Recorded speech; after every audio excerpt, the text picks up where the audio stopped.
Hello everyone, welcome back on my channel. Already we are completed what is taxation. क्या क्या होता है important term सारे discuss कर चुके हैं। सबसे पहले कि टैक्स क्या होता है। एक इंसान है, पैसा कमाता है, गवर्नमेंट को देता है एंड गवर्नमेंट वही पैसे का इस्तेमाल हमारे लिए करते हैं कंट्री को डेवलप करने के लिए। देन आफ्टर सेकेंड आपको मैंने बताया था financial year, assessment year, Assisi क्या होता है, देन पैन कार्ड का यूज क्या है आपके लाइफ में, सारी चीजें हमने डिस्कस की थी। But now in this lecture हम सीखेंगे how to calculate tax. It's too much important. मैंने जो थियरी बताई वो आपको क्वेश्चंस आएंगे, आपको सारे क्वेश्चंस आएंगे एमसीक्यू में। बट भाई लास्ट में हमें कैलकुलेट कैसे करना है, वही तो इम्पोर्टेंट है। 4 मार्क्स के क्वेश्चन आते हैं इसमें से। 4 स्टेप्स है, मैंने आपको last time first step clear करवाया था। स्टेप नंबर 1 था एनुअल इनकम। एनुअल इनकम मतलब क्या होता है कि आपने पूरे साल में जो कमाई है वो इनकम ना हो। पूरे साल की जो इनकम है वो इनकम में एक बार टैक्स पे करते हैं 30 सितंबर के पहले पहले। बराबर। चलो, अब ये या तो एनुअल गिवन होगा, मतलब पूरे साल का आपको गिवन होगा, या फिर आपको पर मंथ के अकॉर्डिंग दिया होगा। अगर पर मंथ के अकॉर्डिंग है तो आपको क्या करना है, मल्टीप्लाई बाई 12। ओके, चलो।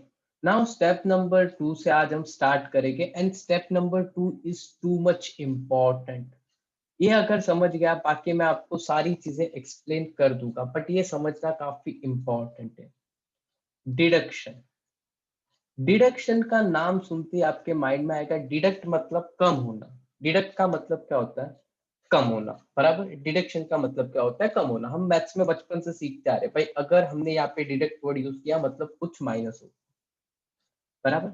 अब कितना माइनस होगा ना, वो गवर्नमेंट आपको बताती है। यस ना। एनुअल इनकम, सपोज एक एग्जांपल है, तो आपकी एनुअल इनकम है 15 लाख रुपए।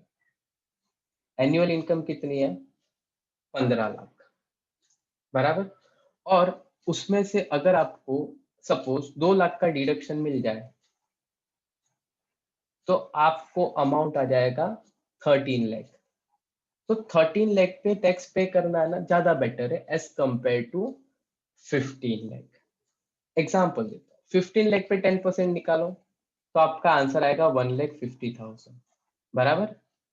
और इस पे अगर 10% निकालोगे तो इसका आंसर आएगा 1,30,000। तो एज ए टैक्स पेयर आप एक इंसान हो, आप सोचोगे यार मेरा इधर 1,50,000 रुपया जा रहा है, यहाँ पे मेरे को 1,30,000 जा रहा है, तो बट ऑब्वियस कि मैं डिडक्शन लेके ही टैक्स पे करूँ। बराबर। तो डिडक्शन का मेन मोटिव होता है कि हमारी जो इनकम होती है ना, एनुअल इनकम, वो कम होती, कम करने के लिए हमको डिडक्शन मिलता है। बराबर।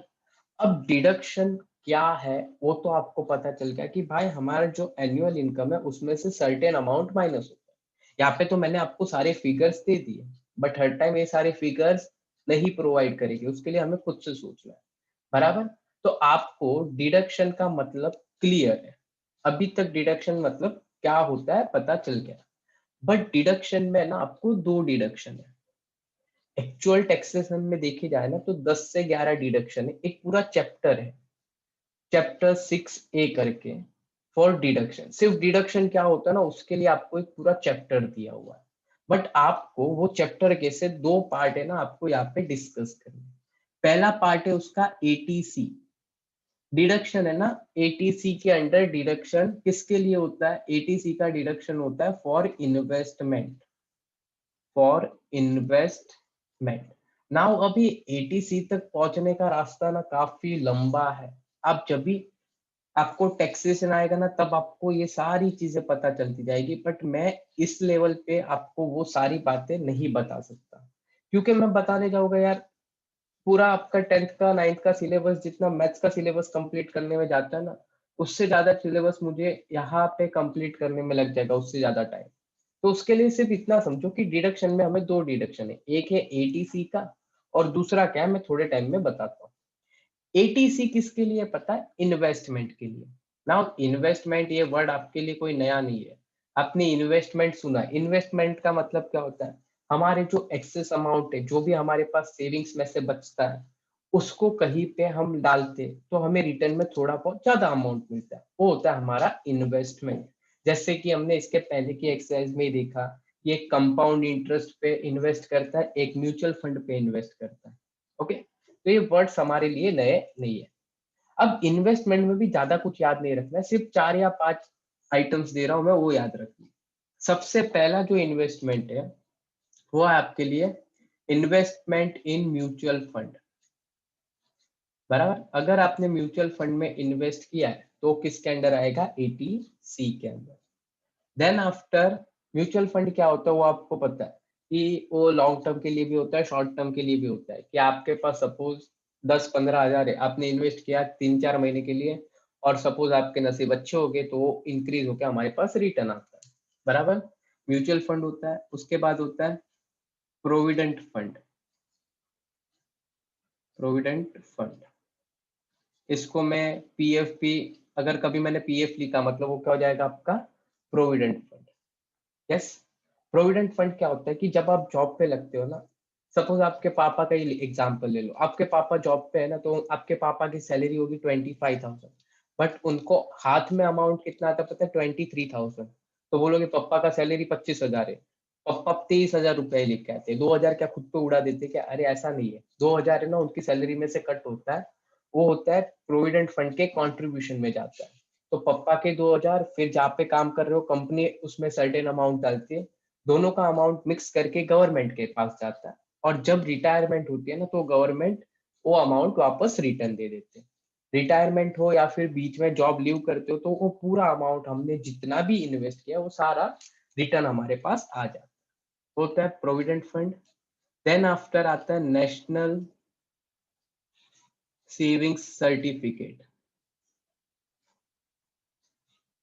सर्टिफिकेट, इसको मैं एनएससी से डिनोट करता हूँ। अब मैंने आपको ना टैक्स स्टार्ट करने के टाइम पे बोला था कि सर्टेन टाइम है ना गवर्नमेंट को एक्सेस अमाउंट की जरूरत पड़ती है बड़े बड़े प्रोजेक्ट के लिए। तो बस गवर्नमेंट क्या करती है पता है, उनको नेशनल सेविंग सर्टिफिकेट के थ्रू है ना वो बहुत सारा पैसा इकट्ठा कर सकते हैं, और उनके प्रोजेक्ट कैसे होते हैं, 5,000 10,000 करोड़ में, ऐसे बड़े बड़े अमाउंट के ये होते हैं उसके प्रोजेक्ट। तो गवर्नमेंट को जब पैसा चाहिए ना तो वो एक सर्टिफिकेट प्रोवाइड करते हैं अपने को कि आप हमें 5 लाख रुपया दो तो मैं रिटर्न में आपको सर्टिफिकेट दूंगा। ओके, और वो सर्टेन टाइम के बाद 1 साल 2 साल के बाद वो अमाउंट हमारे पास से लेके जाओ, 5 लाख का 5.5 लाख 6 लाख ऐसे गवर्नमेंट इंक्रीज करके देती है। बराबर, चलो तो ये होता है नेशनल सेविंग सर्टिफिकेट। एक सर्टिफिकेट होता है कि भाई हमने पैसा दिया, एंड सर्टिफिकेट की जरूरत है। अगर मैं कहूँ कि मैंने आपको 10,000 रुपया दिया और रिटर्न में मैंने कोई सिक्योरिटी नहीं लिया आपसे, तो आप तो लेके छू मंतर हो जाओगे, हमें क्या पता। तो उसके लिए हम गवर्नमेंट को पैसा देते, गवर्नमेंट लेके भाग गई तो उसके लिए हम रिटर्न में क्या लेते, एक सिक्योरिटी लेते, उसको बोलते हैं national saving certificate. Then after insurance premium. Insurance premium ये वर्ड आपके लिए नया नहीं है, आप LIC में या तो कहीं पे भी इन्वेस्ट करते रहोगे, आपके घर में दिखा रहेगा, लॉकडाउन में बैठे बैठे पप्पा के बहुत सी पॉलिसी है, पप्पा साइन करके चेक देते हैं या तो ऑनलाइन LIC में पेमेंट करते, तो होता है इंश्योरेंस प्रीमियम। फिर वो हेल्थ का भी हो सकता है, किसी का भी हो सकता है। आपको सिर्फ याद रखना है कि इंश्योरेंस प्रीमियम किसके लिए आता है, इन्वेस्टमेंट के लिए। बराबर, अब ये हो गया मेरा ATC, इन्वेस्टमेंट, इधर इधर में इन्वेस्ट कर सकते। बराबर, चलो अब गवर्नमेंट क्या कहती है पता है, आप इन्वेस्ट चाहे आपकी जितनी इनकम ना उतनी कर लो, आप इन्वेस्ट कितना भी करो, 5 लाख 10 लाख 15 लाख 20 लाख, आपकी जितनी कैपेसिटी हो उतना इन्वेस्ट करो, बट हम डिडक्शन देंगे सिर्फ 1,50,000 का। हम ATC के अंदर, सॉरी मैं ATC वर्ड मिसिंग कर लिया था, हम ATC के अंदर डिडक्शन देंगे सिर्फ 1,50,000 का। एग्जाम्पल, सपोज आपने ये सबका टोटल किया, इसका आंसर आया 2 लाख, इसका आंसर कितना आया 2 लाख, ये सब जगह से इन्वेस्ट करके मिला के आंसर कितना आया 2 लाख रुपया। बराबर, पर गवर्नमेंट क्या कहती है पता है, आपने इन्वेस्ट 2 लाख का किया, नो प्रॉब्लम, पर हम डिडक्शन है ना सिर्फ 1,50,000 तक ही दे सकते हैं। एटीसी का रूल है, एटीसी का रूल है कि इसकी लिमिट कितनी है, एटीसी की लिमिट कितनी है डिडक्शन देने की। तो एटीसी की लिमिट कितनी है पता है डिडक्शन देने की? 1,50,000। तो यहाँ पे जो आपका अमाउंट माइनस होगा ना, वो हमेशा एक फॉर्मूला लिखना, जो आपका ये सबका टोटल आया रहेगा और 1,50,000 विच एवर इज लेस। तो ये दोनों में छोटा अमाउंट कौन सा है? 1,50,000। तो आपको एटीसी में डिडक्शन कितने का मिलेगा पता है? 1,50,000 का।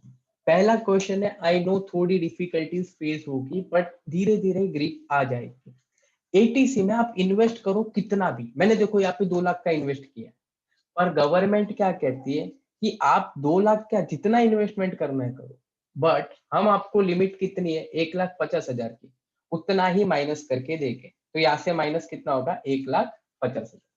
अब ये तो मैंने एटीसी की लिमिट बताई कि 1,50,000, बराबर, क्लियर है?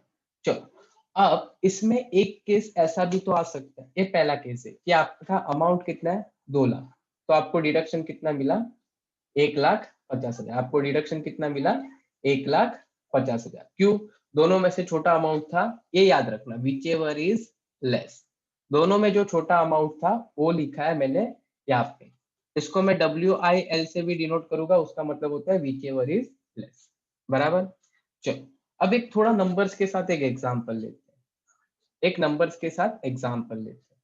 सपोज एग्जांपल नंबर 1, आपकी एनुअल इनकम दे रहा हूं मैं डायरेक्ट। आपकी एनुअल इनकम है ₹5 लाख। कितना है? 5 लाख, बराबर। और आपको दिया है सेकंड, ऐसे लाइन दिया है, इन्वेस्टेड, या तो मैं एक याद ऐसे लिखता हूं, एटीसी फॉर इन्वेस्टमेंट रुपीज 1,70,000, बराबर। आपकी एनुअल इनकम कितनी है? 5 लाख, बराबर। और एटीसी में आपने इन्वेस्ट कितना किया है? 1,70,000 का, बराबर। अब आपको पूछा है कि एटीसी में से कितना अमाउंट हम एप्लीकेबल कर सकते हैं। चलो, तो यहाँ पे लिखेंगे एटीसी कितना इन्वेस्ट किया हम लोग ने? 1,70,000। बट आपको पता है एटीसी की लिमिट कितनी है? एटीसी की लिमिट है 1,50,000। अब मुझे बताओ दोनों में से छोटा अमाउंट कौन सा है? दोनों में से छोटा अमाउंट कौन सा है? तो दोनों में से छोटा अमाउंट तो मुझे यहाँ पे दिख रहा है 1,50,000। तो मैं माइनस कितना करूंगा पता है? 1,50,000।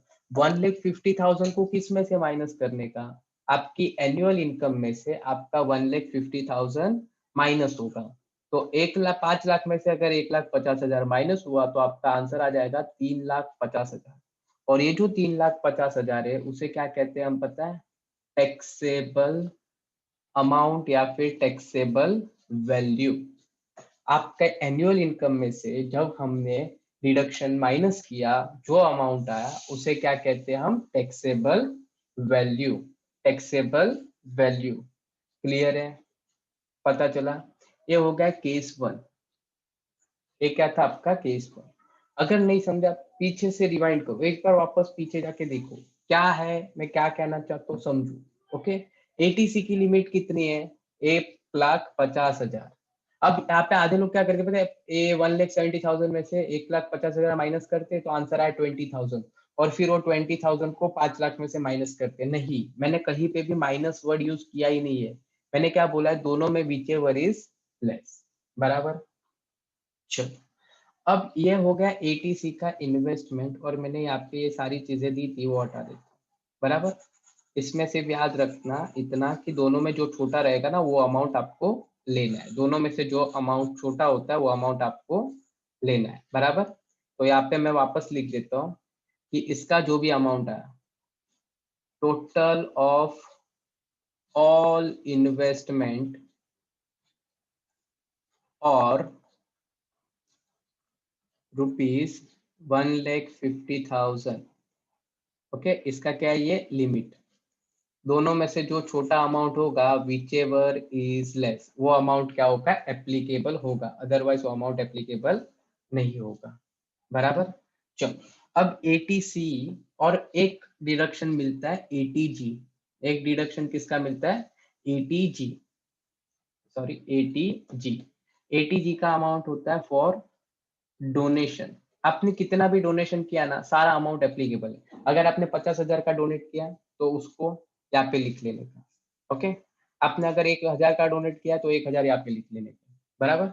अब इसका जो अमाउंट आया और इसका जो अमाउंट आया वो दोनों को टोटल करेंगे तो हमें मिल जाएगा टोटल डिडक्शन, हमें मिल जाएगा टोटल डिडक्शन। बराबर, हमें क्या मिल जाएगा total deduction. Annual income deduction दो है, एक है एटीसी और दूसरा है एटीजी। इसमें लिमिट है 1,50,000, इसमें लिमिट कितनी है 1,50,000, इसमें कोई भी लिमिट नहीं है। इतना स्क्रीनशॉट ले लो और आप बुक में कॉपी कर लो, प्लीज इतनी चीजें कॉपी कर लो। उसके बाद मैं आपको 4 क्वेश्चन करवाऊंगा, डेफिनेटली आपका डिडक्शन पूरा क्लियर हो जाएगा। 4 क्वेश्चन में आपके सारे डिडक्शन के डाउट क्लियर। बराबर।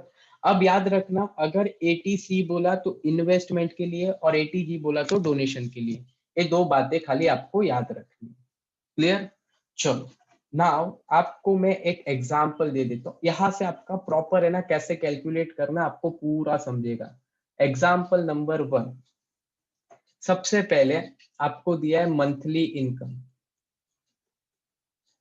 Monthly income is equals to rupees, sorry is equals to rupees 50,000।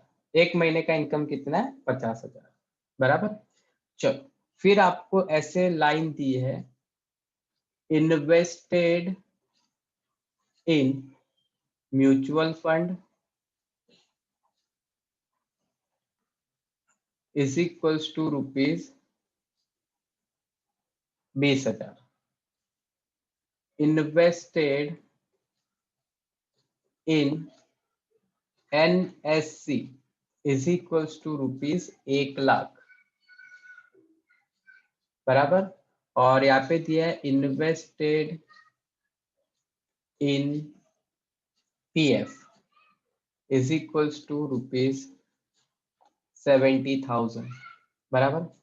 अब यहाँ पे है ना 3 ही इन्वेस्टमेंट दिए, तो ऐसा नहीं कि हर टाइम 4 इन्वेस्टमेंट आए, इसमें मैंने आपको 4 मैक्सिमम लिखवा है, आपको 1 आ सकता है, 2 आ सकता है, 3 आ सकता है। बराबर, वो क्वेश्चन पे डिपेंड करता है। और बोला है डोनेट रुपीज 5,000, कितना 5,000 डोनेट किया।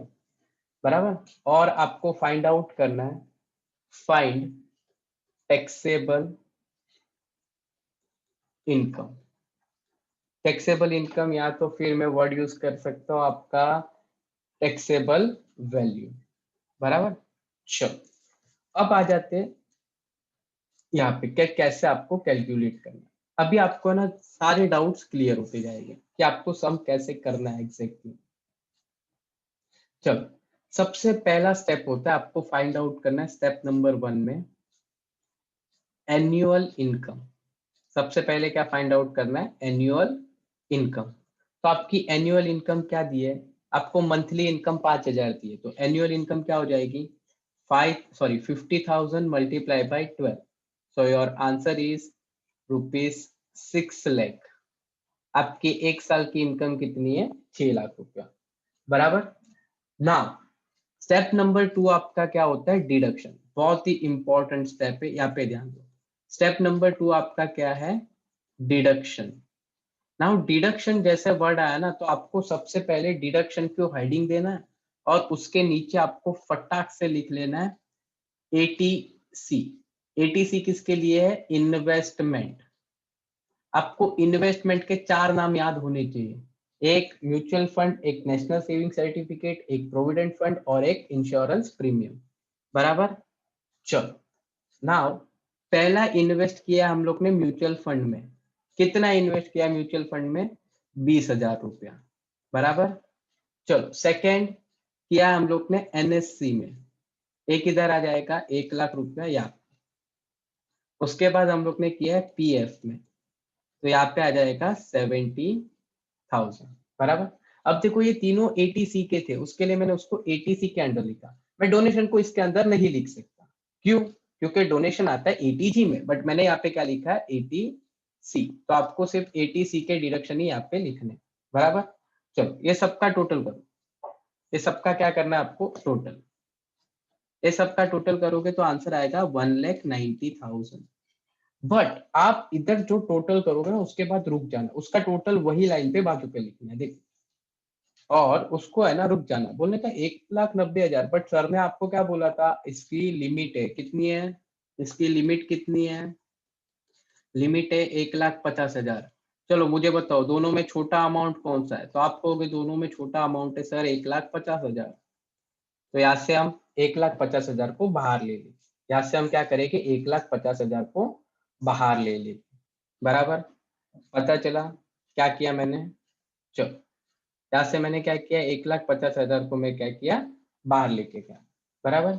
चलो और आगे क्या आता है, सेकंड डोनेशन आता है, एटीजी के अंदर क्या आता है, डोनेशन। एटीजी के अंदर क्या आता है, डोनेशन। डोनेशन कितना किया है, 5,000, तो डायरेक्ट 5,000 यहाँ पे लिख लिया, बराबर। तो देखो पहले इसका टोटल क्या है, यहाँ पे लिखा है, इसका टोटल क्या है, यहाँ पे लिखा है ना। अब ये दोनों का टोटल करोगे तो आपका आंसर आएगा 1,55,000। आपका आंसर क्या आ जाएगा, 1,55,000। तो ये मेरा क्या है, टोटल डोनेशन। ये मेरा क्या है, टोटल, सॉरी टोटल डिडक्शन। ये मेरा क्या है, टोटल डिडक्शन। क्लियर है, पता चला इतना। चलो नाउ टोटल डिडक्शन मिल गया 1,50,000। ओके, सो नाउ हमें क्या मिल गया, टोटल डिडक्शन। टोटल डिडक्शन मिल गया। स्टेप नंबर 3 सिंपल, क्या है, टैक्सेबल अमाउंट। टैक्सेबल इनकम बोलो तो भी चलेगा, टैक्सेबल अमाउंट, टैक्सेबल वैल्यू सारे वैलिड है। तो टैक्सेबल वैल्यू कैसे मिलेगा, उसका फॉर्मूला है टैक्सेबल इनकम या तो वैल्यू इज इक्वल्स टू आपका जो एनुअल इनकम है minus total deduction. Annual income था 6,00,000 रुपया और आपका टोटल डिडक्शन था 1,55,000। अगर इसको माइनस करोगे तो आंसर आ जाएगा 4,45,000। प्लीज एक बार कर लेना, आपका आंसर कुछ ऐसे ही मिलेगा, 4,45,000। इंपॉर्टेंट क्या था पता है, ये समझना कि यार यहाँ पे कितना, इधर 1,90,000 है बट सर ने 1,55,000 क्यों लिया। तो यही समझना है डिडक्शन में, सिर्फ यही समझना है। क्यों, क्योंकि इसकी लिमिट कितनी है, 1,50,000। 1,50,000 उसकी लिमिट है, तो हम लोग 1,90,000 डोनेट नहीं, माइनस नहीं कर सकते, बराबर। चलो ये पहला एग्जाम्पल था। आई होप 30% क्लियर हो। पहला स्टेप डेफिनेटली क्लियर होगा। डिडक्शन का टोटल इन्वेस्टमेंट में एटीसी का टोटल करने में भी कोई प्रॉब्लम नहीं आती होगी, सिर्फ ये थोड़ा बहुत कंफ्यूजन है, और क्लियर करके और एक आधा एग्जांपल। चलो और एक आधा एग्जांपल ले लेते हैं। सबसे पहले आपको दिया है एनुअल इनकम। अभी आपको एनुअल इनकम दिया है, कितना पता है, ₹8,00,000। एनुअल इनकम कितना दिया है, 8,00,000, बराबर। चलो इन एनुअल इनकम मुझे पता चल गया 8,00,000। देन आफ्टर बोला है इन्वेस्टेड इन म्यूचुअल फंड ₹80,000। उसके बाद दिया है नेशनल सेविंग सर्टिफिकेट ₹50,000। और उसके बाद दिया है इंश्योरेंस प्रीमियम ₹70,000, बराबर। चलो नाउ आगे दिया आपको डोनेशन ₹7,000। ओके, ये आपको सारी इंफॉर्मेशन प्रोवाइड की है। एंड आपको पूछा है लास्ट में find taxable amount. Taxable amount कितना है। चलो हमें आता है ये सारी चीजें कैलकुलेट करनी, आप हेल्प करोगे मुझे अब इस क्वेश्चन सॉल्व करने में। आई होप आप वीडियो चालू रखो, आप भी करते जाओ, मैं भी करते जाता हूँ, देखते किसका आंसर पहले आता है और किसका आंसर राइट आता है। चलो सबसे पहला स्टेप नंबर 1। स्टेप नंबर 1 क्या था, एनुअल इनकम। मैंने आपको ये जो 3 स्टेप दिए ना गोल के पी जाने, जैसे आपको डॉक्टर बोलते हैं ना ये 3 गोली सुबह, 3 गोली शाम को, 3 गोली रात को, आई मीन दोपहर को और रात को। तो बस आपको वही करना है यहाँ पे, आपको वैसे ही जाना है। मैंने आपको स्टेप नंबर 1 दिया एनुअल इनकम कितनी है 8 लाख। अभी गधे की तरह ना 8 लाख को मल्टीप्लाई 12 से मत करते रहना, क्यों? क्योंकि यहाँ पे ऑलरेडी एनुअल इनकम दी है। चलो उसके बाद आपका आ जाता है स्टेप नंबर 2। क्या आ जाता है आपका स्टेप नंबर 2? स्टेप नंबर 2 आपका है डिडक्शन। जैसे यहाँ पे डिडक्शन लिखा ना, आपकी पेन रुकनी नहीं चाहिए। डिडक्शन के नीचे के लाइन पे आ जाना चाहिए 80C। किसके लिए होता है? इन्वेस्टमेंट। आपको रिकॉल होना चाहिए इन्वेस्टमेंट कहाँ कहाँ कर सकते हैं, म्यूचुअल फंड में कर सकते हैं, national saving certificate, provident fund और इंश्योरेंस प्रीमियम, ऐसे कुछ वर्ड हमारे क्वेश्चन में है, तो वो आएगा 80C के अंदर।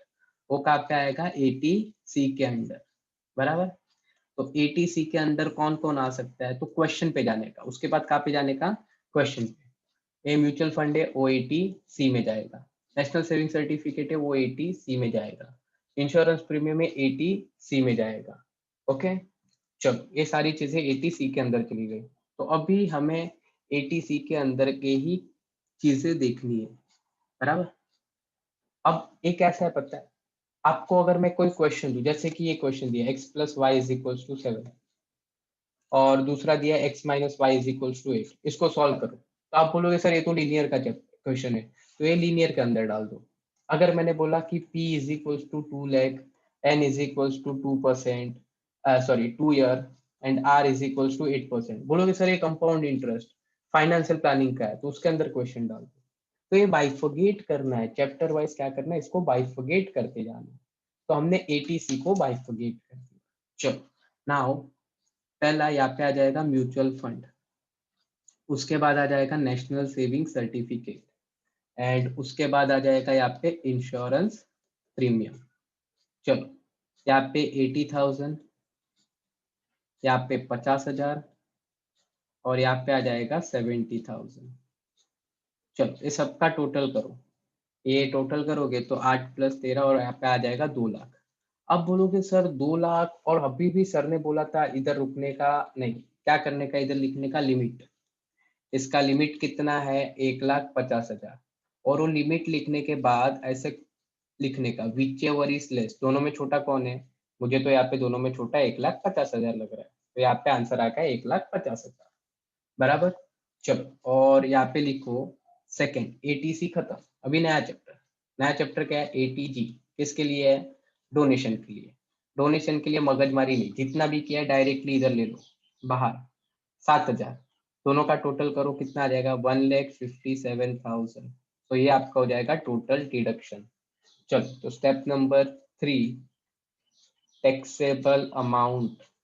Taxable amount is equals to annual income, sorry annual income minus deduction, total deduction.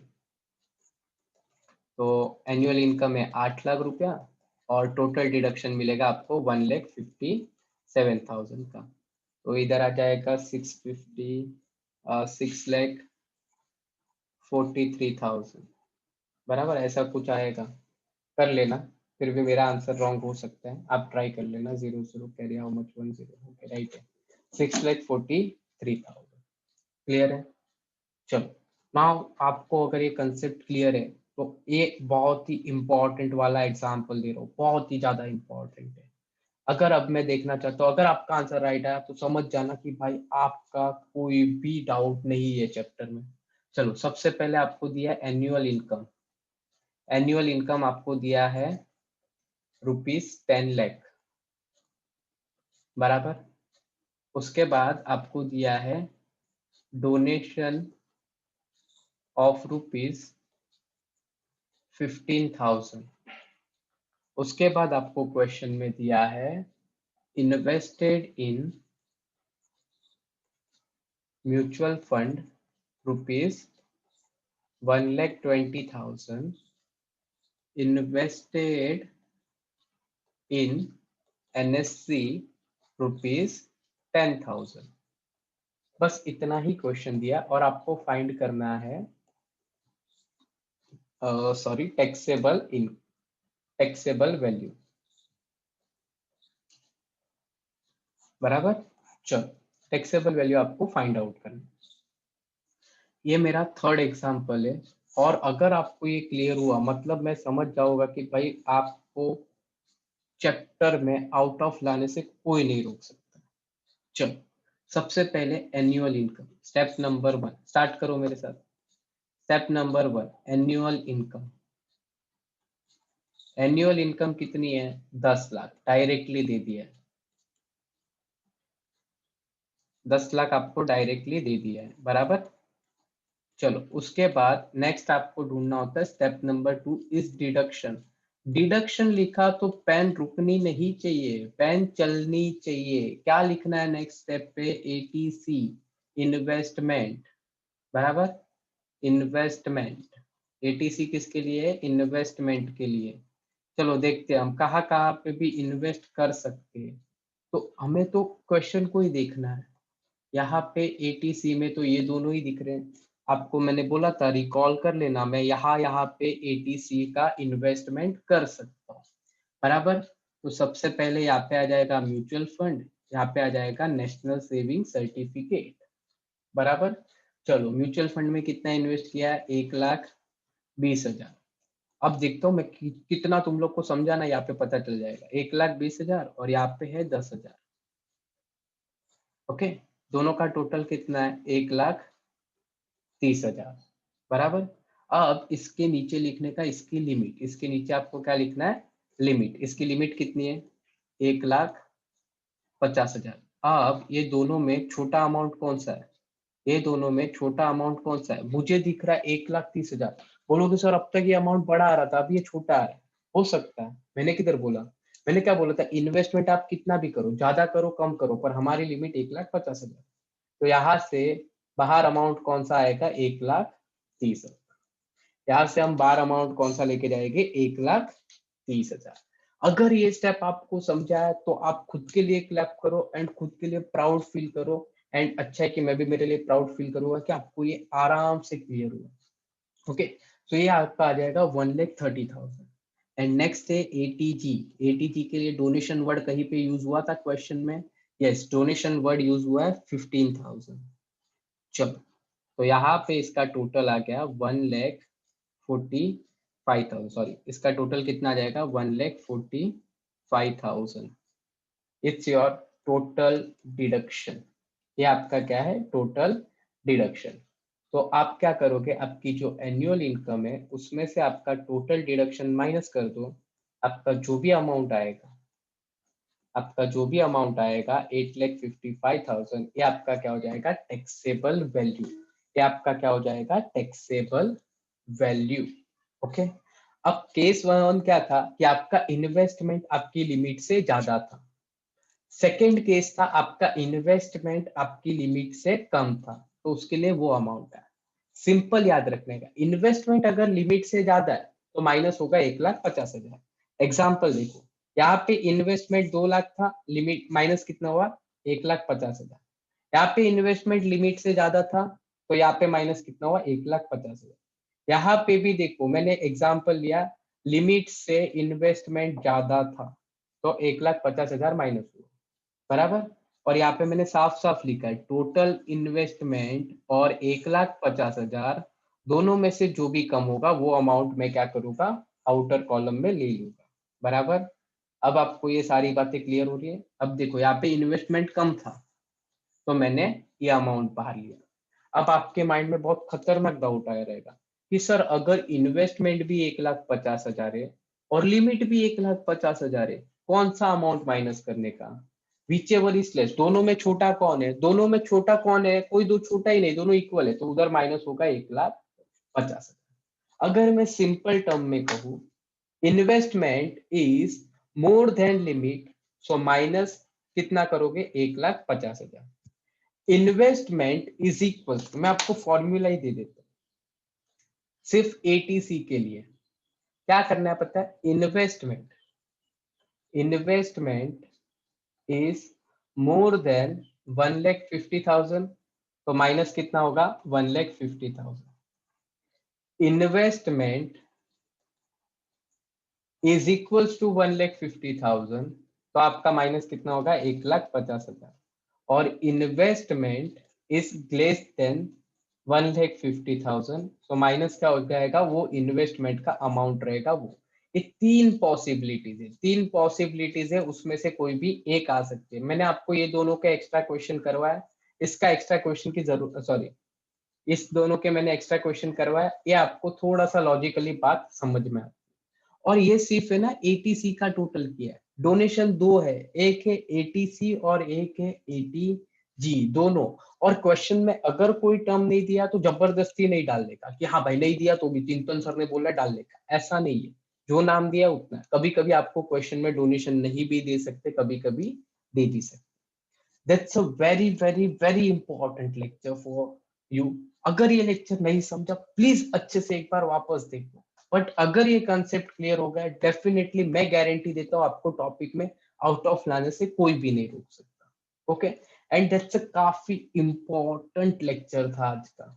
Yes, I hope आपको पसंद आया तो लाइक करो, और अब तक सब्सक्राइब नहीं किया तो सब्सक्राइब करके बेल आइकन प्रेस करो ताकि आपको कोई भी नया वीडियो आए तो मिल जाए। Okay guys, thank you so